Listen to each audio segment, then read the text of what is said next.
Good morning, students. This is the second part of the chapter Fiber to Fabric. In our last class, we had studied about how a fabric is made, what thing is necessary to form a fabric. It was the yarn which was necessary to form a fabric, and how the yarn was obtained. Yarn is obtained from the fiber itself. After that, we had studied about the types of fibers, that is, the natural fiber and the synthetic fiber. Today, we are going to study about some of the natural fibers, especially the plant fiber.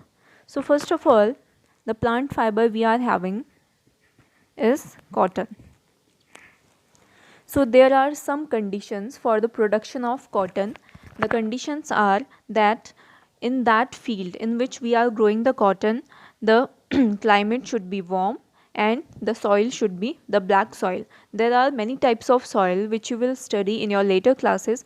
Out of them, black soil is very necessary for the formation, for the production of the cotton plant, and the warm climate is also needed. You have to remember these two things. Pay attention towards these two things. Warm climate and black soil is necessary for the production of cotton. Some of the cotton producing Indian states are Punjab, Gujarat, Madhya Pradesh, Karnataka, Maharashtra.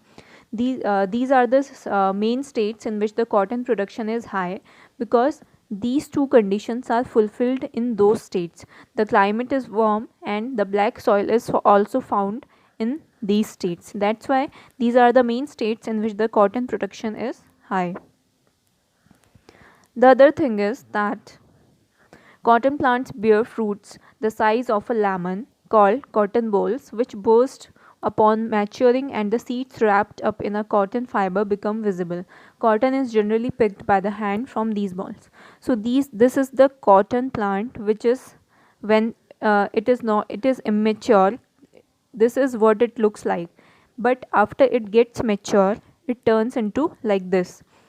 First of all, it was the green colored petals were covering the fruit. After that, the green colored petals got into brown and the fruit inside it, that is the cotton fiber, became visible. And now this is the cotton fiber which we will extract now, which we are able to extract now, and this is how the cotton fiber is obtained. One very important process which is undergone to extract this cotton fiber is the ginning. Ginning is the process in which we separate the cotton fiber from cotton seed. Under this fiber, here you can see this white colored part is the fiber. Under this, inside this, there are the cotton seeds. So what you have to do, we need the fiber only, we don't need the seeds. So what will we have to do? We will have to remove the seed from inside it and just take out the fiber. So the process of taking out the fiber, the cotton fiber, away from the seed, that process itself is called ginning. So how can ginning be done? How is it possible to do the ginning? So traditionally means when there were no machines available to the people, when there was in the earlier times when there were no machines or less machines, so at that time people used to do ginning by their hands only.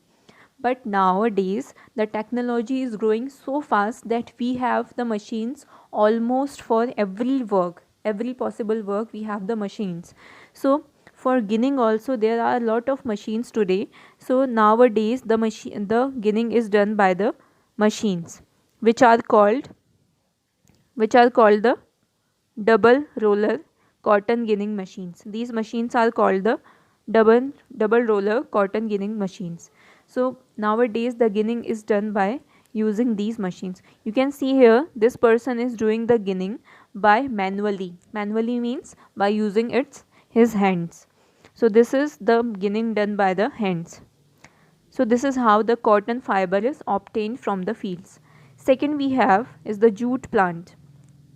You have seen that most of the sacks are made from the jute fiber. Jute fiber is very essential product, very essential products for the formation of the bags, the strong bags The bags formed out of the jute bags are very strong because this fiber is has a lot of strength in it. So how is it formed? Are the which part of the jute plant is used to make the jute fiber? So it is the stem. It is the stem of the plant which is used to make the jute fiber, not the leaves, not the roots, nor the flowers, but the stem itself. The stem is the most important part of the jute plant which is used to make the jute fiber. This you had studied that just now you have studied that cotton, for the cotton plant warm environment is needed, but in contrary to that, for jute plant to grow rainy season is very necessary. Okay, so the condition for the growing of the jute plant is the rainy season. Some jute producing Indian states are Bihar, Assam, and West Bengal. These are the states in which the jute production is high due to the climatic conditions present over there. The plant is harvested during its flowering stage. When the flowers start coming in the jute plant, only then this plant is harvested. What do you mean by harvesting? Harvesting means the cutting down of the crops. So that this jute plant is cut during the flowering stage.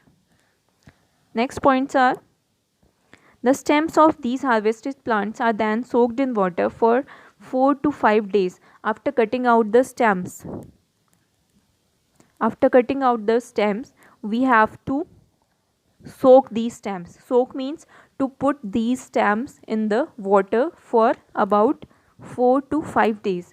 For 4 to 5 days we have to soak the stems inside in the water so that they become soft, and after becoming soft the fiber can be easily extracted from these stems.